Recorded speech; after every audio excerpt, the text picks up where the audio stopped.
today with another Arizona drag racing legend and one of our newest members of the Arizona Drag Racing Hall of Fame, Pat Sardina. Many of you know Pat from different racing and different venues and different things he's done over the years. He's been involved with a lot of people and a lot of cars, and the loving nickname of Pat Man. So I've known Pat for 1 or 2 years now, and I'm sure he has a great story to share with us today. Hi, Pat. Hi, Chris. Hi, everybody. Thank you for the invite. This is wonderful. It really is. So I've only known you as a car guy. Yeah. And it's your passion. How did it start? Sister Marianne married a hot rod guy, and she'd take me to school in the KR 500 Shelby 428, I'll never forget. And she was a rev it up, spin the tires kind of gal.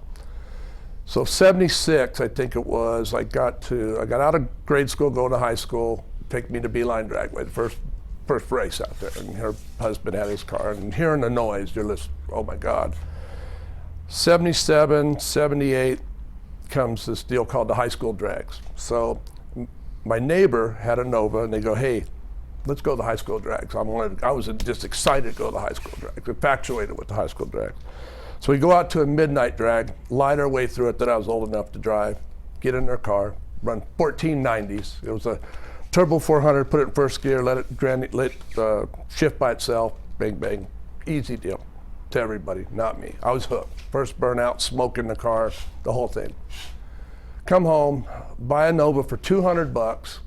The same guy's helping me. We put a little motor together, go out there, and we end up winning class. They called it class then at high school drags. They had 3 or 4 different ones. Winning the fast class. So we're like, hey man, we're somebody. Got a trophy, go home. The next year, I was working for Chris Thompson at the service center by then. I was a parts counter guy, so hanging out with all the racers. That's when you meet the racers and you see all the racers. You're like, hey, I want to rev them up. So, I want a bigger tack. So with that, this is when I realized that you were, you still didn't have a driver's license yet, and you were driving a vehicle. Driving a vehicle, delivering parts in my truck for this company. That's how easy it was. Without a driver's license. Without a license. So the next year I built the hot rod car and went out, and by then we had a deal called King of the Hill. So we run, you win that one, get a big trophy. Then you run across to everybody, and my good buddy Dwayne Ott, I broke out in the final. We're still friends, and I was hooked. Come home and just started racing. So you kind of grew up on the west side, a lot of good influences, the Goff family, yep. You had Ed Smith and all the different places. You were known to be the guy that you were just always wanting to learn. I always wanted to go. You had Billy Knobloch had a high revver you'd go listen to. The Freeman brothers lived right up the street. You'd go and just listen to them rev and just drive your bicycle over it, because I still ride a bicycle. If I went to work, I could use my truck. I had a bicycle. So everywhere in Glendale, you rode a bicycle. And it'd be neat to go hang out just Saturday, watch them work on it, and then hear them go. Then they'd go off to the track. I wasn't on the track because I didn't have a car yet. So I had to put the car together.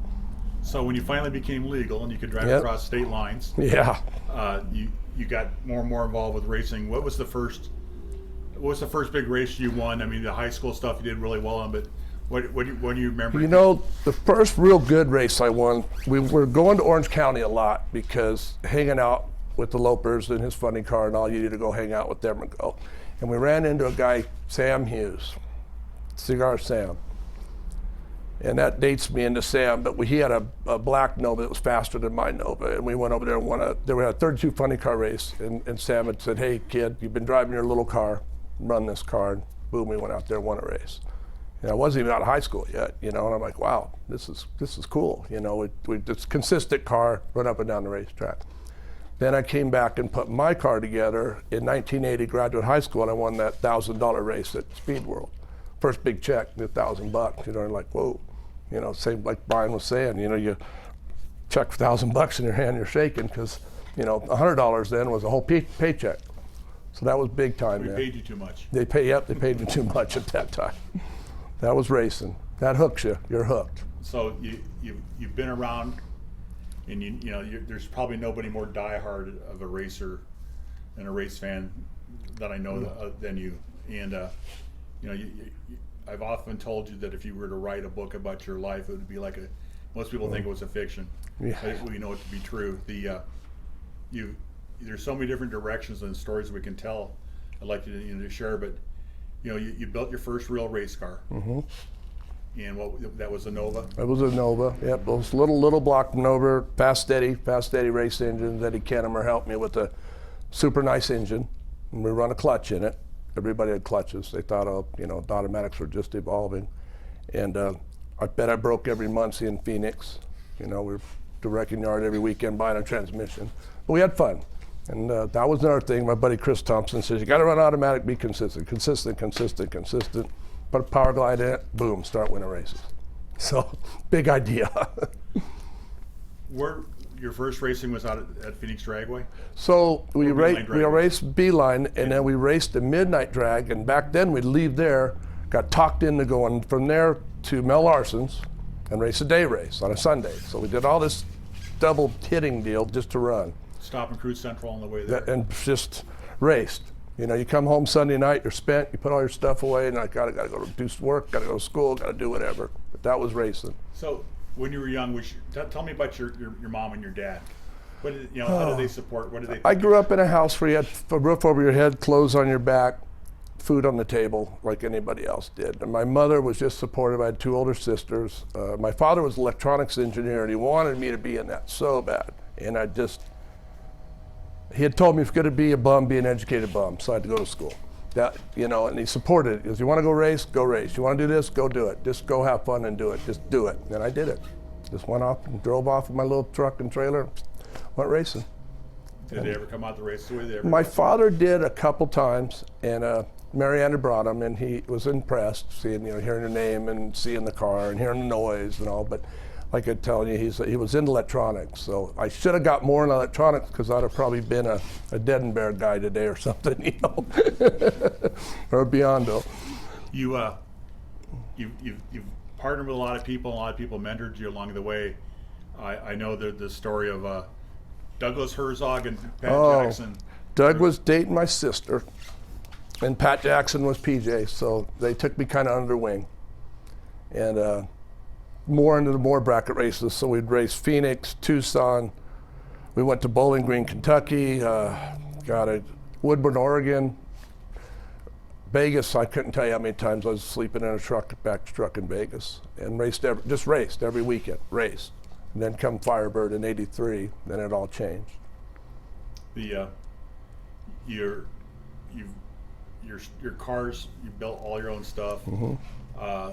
You did really well on a budget because Nova's made big money back then. Yep. You graduated into helping people with Robin Schalar. Okay. And the different dragsters, but I think the first big time car I remember was Harold Stanfield. Harold Stanfield had a real fast car in Arizona. He was a California Pro Gas Association car. So he had saw me driving all these cars. He approached me one day and says, hey, I want to watch my car go down the track, run it. And him and Robert Nerez built the car. So I get it there. It was at Phoenix, actually. And I made the first lap. And back then, you just get in there, put your helmet on, had a t-shirt on, go. I ran 990. I was like, whoa, this is fast. Come back, couldn't get enough of it, And he was impressed with the way I drove it and all. And that's how I met Harold. And then I went to work for John Loper. And Nerez was building Harold a car, and John put in a big word for Harold, saying, let him drive that brand new car. And that's when the '82 Trans Am, when I got driving that car. And it was way ahead of its time. It really was. We had big horsepower, tried to run 990 in it, first lap down the track, warming up, runs 870 or something. I'm like, ooh, what do we do? Now we got a supercom car. We're racing with dragsters. Of course, door slammers and dragsters never mixed back then. The dragsters prevailed, but one good thing I can remember out of all that, we raced all around. Harold was a racer. We raced Wednesday night, tested at Firebird, Friday night, Saturday night, Sunday night, whatever, we raced. He was like WJ, we were everywhere. But one good thing we did is we stayed together and raced and stayed just till he had passed. We were still friends when he passed, and a lot of laps in that car. But I remember one good thing, John Loper was sitting there one day and Firebird was opening in '83, soft opening. They call it Super Bowl drag racing. He got on his phone, he picked the phone up and goes, Alan, Loper, I got a car and a kid, we're gonna come out, we're gonna be in that deal. Click, you're gonna go race with them. He told Charlie Allen I was coming. and we got out there and did it. That's how JL was. I mean, he had influence on people, but we were under the lights first time. You walk in and go, wow, yeah, there's a lot more people looking at me. So had a lot of fun, So you've been to a lot of different tracks. You've raced a lot of different type of stuff, but you've also had a lot of mentors along the way in different aspects of racing. Bob DeYoung and others that. Joe Faulkner, Bob DeYoung, Billy Knobloch, God, and countless names. Jim Basco, what a guy, great guy. The late Mark Nyber was a real good machinist, one of the best I've ever seen in my life. You got Johnny West in our backyard. Just people you meet. Robert Nerez did a big influence on me because you could build all the motor you want. I had big horsepower. I always had good horsepower. Gotta have a chassis. Kids, if you do this thing, you gotta have a chassis. If you don't, all you're doing is running around. You gotta have a car. Build a car, have fun. So somewhere along the way, you got married. Got married. You have a daughter. A beautiful daughter, Ashley. Yep. And how did that change you? You know, it changed me in a way that, hey, you got to be a dad, like my father was a dad and I still was a provider, but I still functioned to do everything I was doing. Now, I did it at a higher pace before. I slowed it down a bit, but we still did a lot of racing. And then came an untimely death of my wife, and everything changed back right then. But great memories. Great memories. Everything I had. We all credit her for calming you down. She was the one that got me, because I would race anything, anywhere, anytime, and work on anything all night long. It didn't matter, you know, and still go to work. That was beat into my head when I was a kid. You're going to work, you know. You always answered the bell. Yep, the bell rang, I was there. So during these times, you've had a lot of people, like we talk about, people mentoring, and you were involved with a lot of different cars. You built cars for people, but I think, you know, some of the stories of, you know, actually going top fuel racing. And John DePorter came to me. We put Danielle through another junior street car, super comp car, top hawk. We did all this in like 9 months. You know, the 10th month we got a fuel car in the garage, and campaigned with them for 2 years. Had a great time. You're all over the United States. You learn a lot building one with a lot of big people, because you go. The Snake shop was right across the street from our shop. Big Mac shop was right across the street from our shop. You have to live in Indy to do it right, and that's where we were at. And you meet a lot of people. Bob Brandt, great person. I worked with Frank Bradley for a bit when they first started it. Lance Larson, what a mentor, taught me enough not to blow myself up or anybody around me, because nitro will blow some parts up. But I did learn a lot, yes. I know you've been involved with, you helped the DePorters build the Rad Cad. Yeah. Tell us about that car. Well, John came to me. I was a counterman there at Lopers. He come walking in. He's like, look, I want to build a Pantera with a big Chevy. That was when the Berkey Bunch and all them guys had blown Camaros. Bill Coleman, all them had the fast cars. So I wanted, and my influence on him was like, no, we're going to build something that no one else has. If we're going to do it, we're going to go all out. So we got a '59 Cadillac, and it was a wrecking yard car. And I had a friend that had Terry Henderson had a sand drag deal, because I've been involved in that, and he was selling it. Trip Shoemaker built this car. It was aluminum Rodak, had a B&J in it, transmission. The lights come on. Let's buy that car, take it apart, build a chassis, build a Bad Cat. That's kind of what we did. And we did all that in timely deal, and then put it on the burner when the fuel car came out, but I kept it going. And then I campaigned it around the West Coast doing car shows with it. And I made a couple laps in it, Speed World, illegal, of course. I didn't have a license. I didn't have a fire suit, basically. Blowing alcohol motor, just like, you know, but we had fun. That car was a lot of fun. Turned a lot of heads. Everybody that saw it, and you could walk to people, they go, I remember when you brought this thing out, and we had no idea what to even do with you. That was from Don Gainey. He had run the track at Firebird. He goes, we didn't know what class, what you were going to do. NHRA didn't even know what it was. And they just put it on display, and they're like, we don't even know what to do. We came to race, you know. So the honor of this year's drag race reunion, that was actually the car. Oh yeah, the car and the T-shirt was wild. I walked up, saw black shirt with the bad cat on it, and it's the burnout I did where everybody's turning their head because I didn't know what I was doing. We just held her to the floor, you know, and it was loud, big and loud. The car is still alive today. People in the Midwest have it. Yeah, Jody Frederick has it in the Midwest. They are racing the car. They're still campaigning as the bad cat, still the same color, and they're having a blast with it. They really are. They even do no prep with it. They just are having a fun time. The you've gone that route. You've helped Bob DeYoung with the Circle Track Adventures. Circle Track, yep. Learned a lot about that. Yes, I did. You learn a lot, and you're with different teams and meet lots of neat people. You combine a good team together, you can conquer the world. You know, you really can. You've built a lot of engines.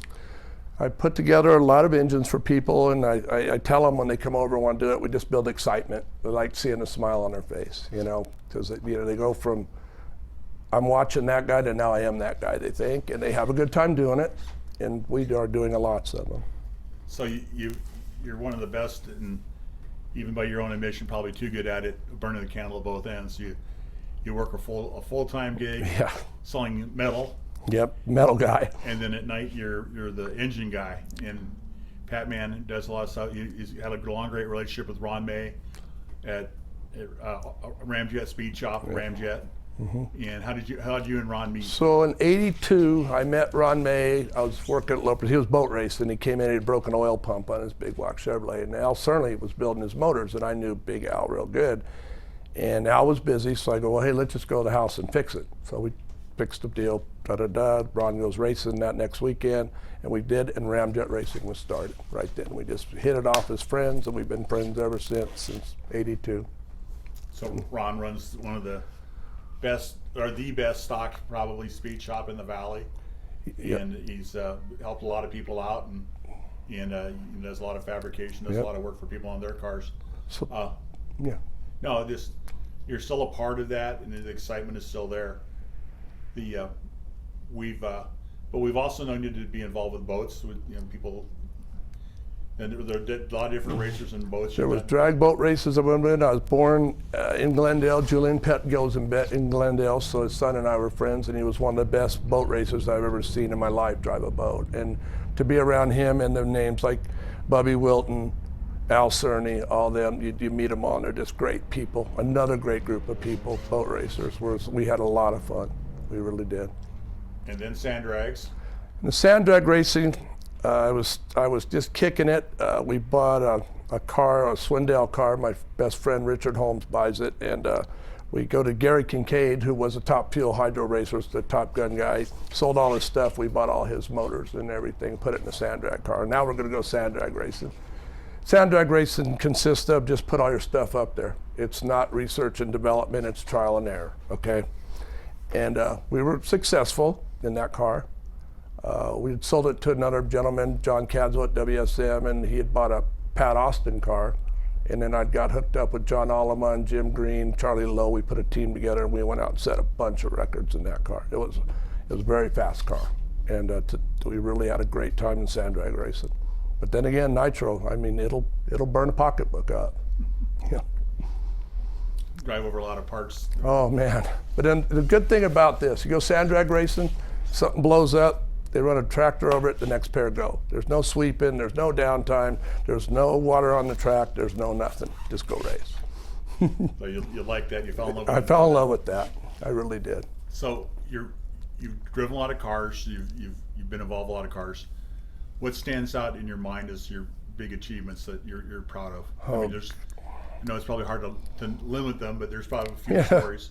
I got the Jack Beckman story that everybody likes to hear. Dennis Gorney at Sun Country put his son in a junior, put his son in a super car. We had a super gas car. We campaigned both of them. And we buy them from Brent Cannon over in California, and his best friend's Jack Beckman. So we meet Beckman the first time, and turned into good friends. I believe, was it 92 or 3, we got a call that Jack's looking for a ride to go to Winter Nationals. His father was going to be there. He wanted to win it. We wanted to go do it. We had a spare car, so we loaned him a car. So I put a car together, put him in it, and we went. And with his driving and his skill, we won that race. And everybody got a Wally. And that was Jack's first Wally. He's got 34 of them. He's got 30. Yeah. And we remain friends. I always remind him when I see him, hey man, who got your first walleye for you? And he says, I did. I go, I was there with you, buddy. But that was a good accomplishment. And to be friends with them still is pretty nice.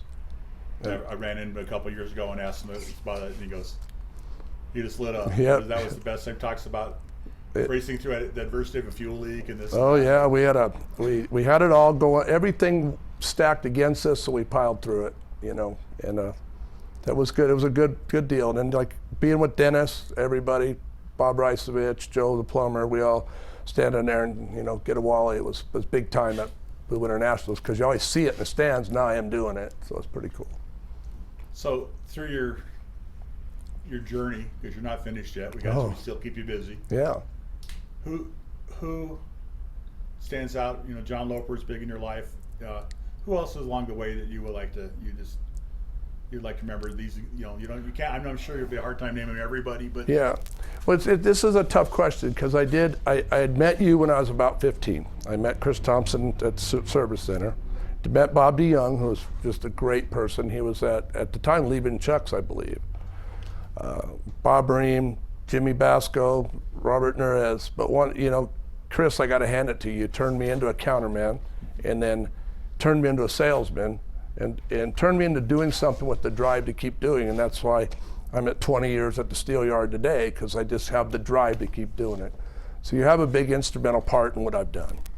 Pretty giant. Thank you. I remember the one day you weren't having a good day and you quit. I ran home to Mom, like little kids do, and I'm done. And he calls my mom, and they had a conversation. She got off the phone and says, "You're going back to work."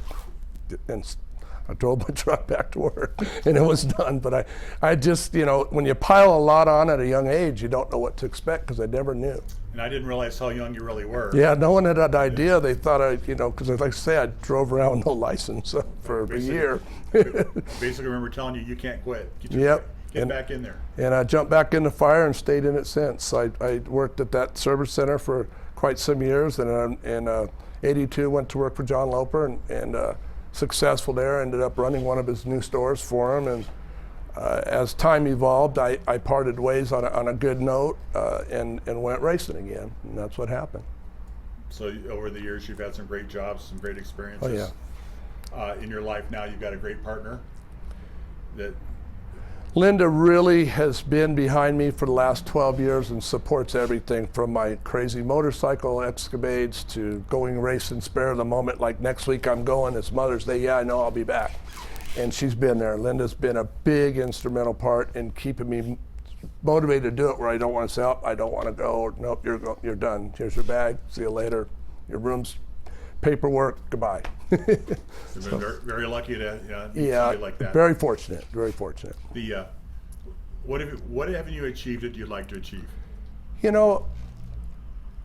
There's still more in me to help people. I think the help part, I got to that point. I met a kid that was buying an engine for a streetcar, Ryan Jacobson, and we clicked as friends, and he went 100% into it, went 1,000% into the street motor deal, so we pulled it together, and then he comes to me about a year ago and goes, hey, I want to build a supercomp car. I'm like, okay, where'd that come from? But all right, let's do this. So we took that street motor in 21 days, built a supercomp car, and got it done in 21 days, put him on the track. He's got an 880 car that he has a blast in. So helping people doing that really enlightens what I do. Chris has a blown alcohol car that I enjoy. We do run it occasionally. We're having fun with it. It's a car. They eat money. We have a great time putting everybody together. We can run some big numbers. It's got all the stuff that wiggles on it and makes noise and vibrates, so it's a lot of fun. So that keeps me going. But the thing I'd like to do the best, and I'd love to see the best, is the drag racing, the new generation. It really, to see the new kids. And Chris will attest this, I'll go to a race and be lost for a while because I'll just go up and watch them. And they got to evolve small to get big. That's the only way you're going to do it. And us as legends or us as Hall of Famers or whatever, we have to keep that going. And that's the only way it's going to keep going. And Victoria hit the point where they'll go a little bit and then stop. Where are they? You keep them into it and go, and their life's going to go on, don't get me wrong. But if you could put a part of drag racing into it It'll make him a better person. It'll make a better businessman. I know there'll be a better husband, a better friend. The life will go on. So I know where your heart is. I know where your passion is. I would invite anybody that they see you at the races that don't know you to walk up and introduce themselves to you, because they're going to find somebody that's very gracious and excited for what they're doing. I appreciate everything that you've done in racing. You've been a big part of racing life, my life, and there's nobody that I've been more honored to interview than my friend Pat Sardina. Pat, in many people's mind, it's not mine. You are definitely an Arizona drag racing legend. We appreciate you being here today. Well, thank you. Thank you, all of you.